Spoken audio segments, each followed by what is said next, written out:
Hi, I'm Tessa Arcilia. In Choices and Chances, I use my own style of interviewing, honed through decades as an international news presenter and correspondent, to delve into a new topic each week and interview some of the most inspiring people in the world. Life is a series of choices that give us chances to live our best lives. My goal is to turn the wisdom of people I talk to and lessons from my own experiences into ideas you can use. So if you'd like to be inspired by others' stories, hit the subscribe button and join the community.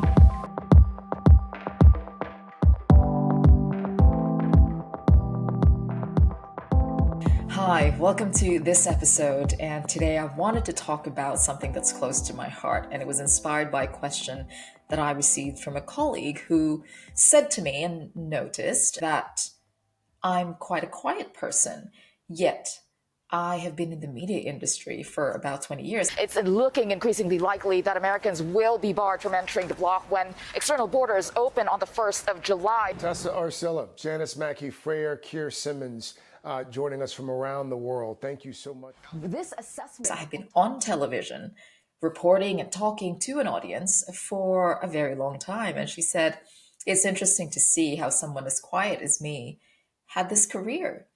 And I found that observation interesting, and actually it is true in that I know I'm an introvert, and I am in a very extroverted field. From the European Parliament in Brussels, live from the European Parliament in Strasbourg, this is Raw Politics. The trouble is, leaders have got to lead. Populism is a problem. Good morning, Europe. It's time to wake up. I'm Tessa Arcilia, and I'll be bringing you our new morning show on Euronews. Thank you for joining us this morning. So we begin with breaking news.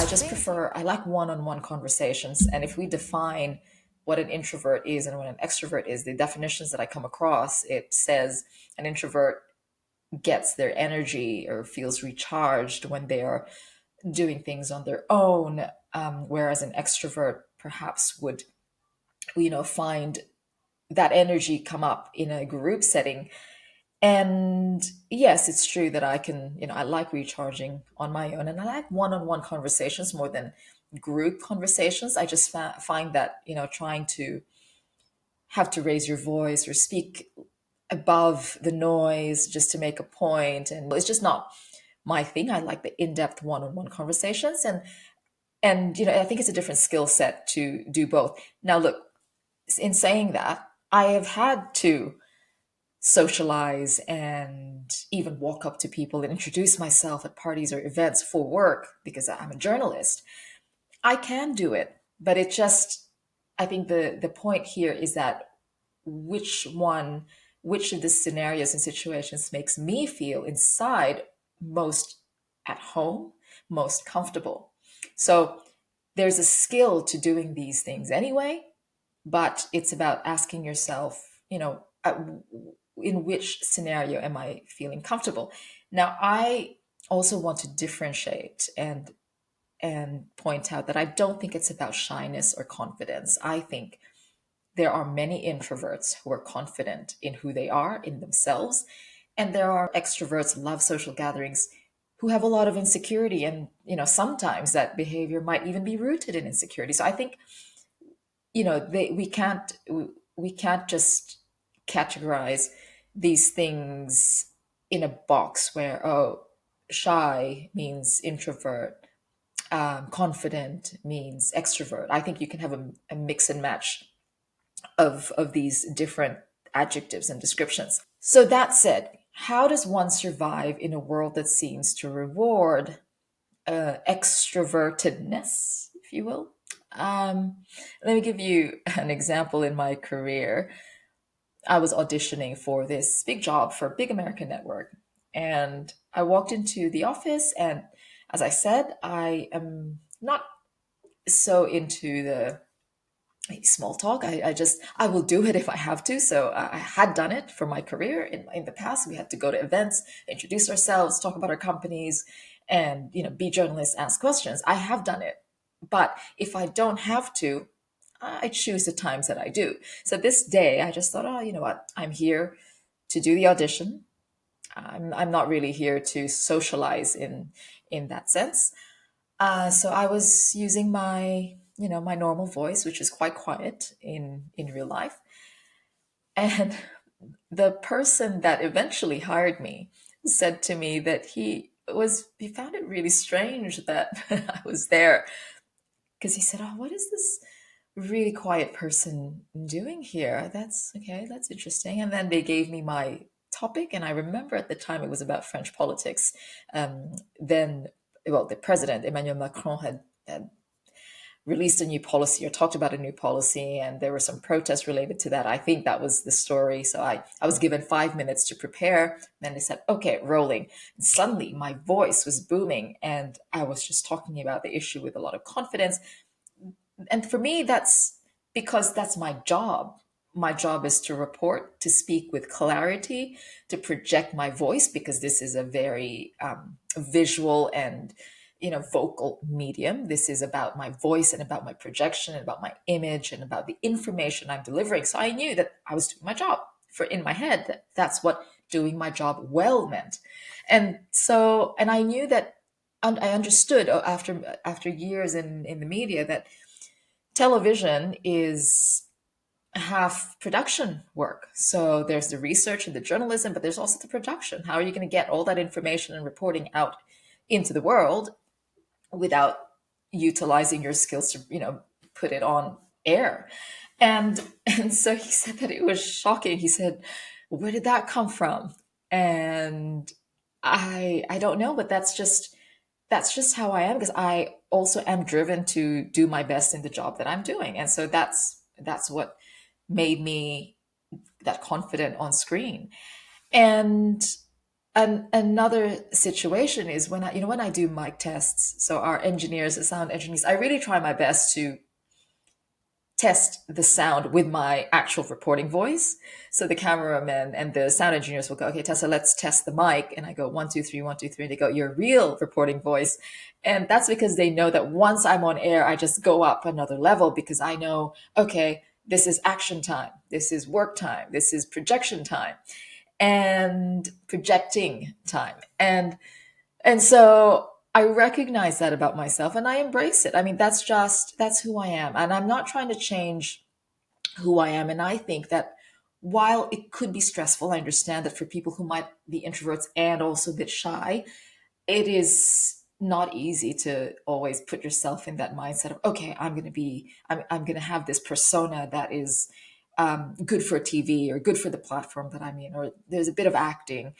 But you can train yourself to do that. When I was younger, I would stand in front of the mirror and imitate the presenters that I just watched on TV doing an interview or reading out a report, and I would pretend I was doing that for real, and I would talk in front of the mirror. And I think that was my way of honing my skills, because I knew that if I wanted to be successful in this job, I needed to have those skills. But it didn't change the fact that when I'm still an introvert. When I'm at events or parties that have nothing to do with work, I like the one-on-one conversations, and I go right for the deep questions. I'm really bad at small talk.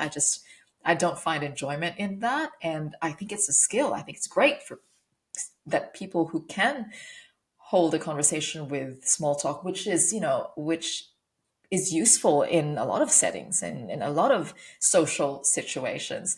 It's just not me. And it's okay. It really is okay. So I think it's just learning to accept that that's who you are. And I think it's a great thing. It's not good or bad. It's just who you are, and it's adapting.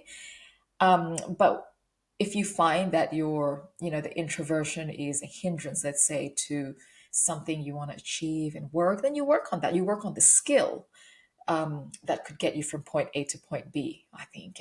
Because it is, I find it very hard to change where I draw my energy from. I think I can't just one day wake up and say, okay, I'm going to be an extrovert today. I just find it really draining to be in huge, large crowds. And even when in birthday celebrations, I don't really like being the center of attention. I know that's really strange coming from someone who has been on TV, who has this podcast, who's, talking, but I'm literally just talking to a microphone. I'm alone in this space. I'm not surrounded by people. So I think there's still an element of the introvert and me being comfortable in this setting because it's just me, really. And I know that I'm talking to more people, a lot of people, when this podcast is released. But right now it is just me. And again, I won't change who I am inside, I think, to suit the world that we live in. I just think that's a recipe for confusion or just lack of fulfillment or feeling unfulfilled or feeling resentful perhaps. So I just don't want to put myself in that shoes. I'm just saying that it is very possible to be an introvert and be in a field that on the surface seems to reward being an extrovert. So you can develop those skills that are useful and needed to succeed in a field that is quite public, that is quite social, and it is fine. It is okay to be who you are. So I think that's just my 2 cents worth on the subject of how to be an introvert in a world that seems to reward being an extrovert. And that said, I do want to continue to speak to an audience and maybe one day, be doing more of the stage kind of speaking, which means being in front of hundreds of people. And I can tell you that for me is more nerve-wracking than talking to a camera that I know is broadcast to millions of people back in, when I was working for those big channels.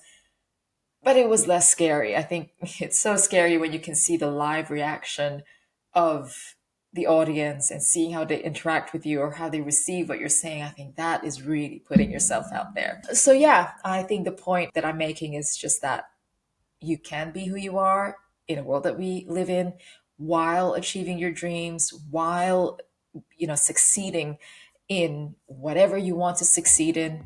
And there is no need to be changing the core of who you are, that you can adjust and use certain tools to help you succeed and deliver what is needed in whatever situation.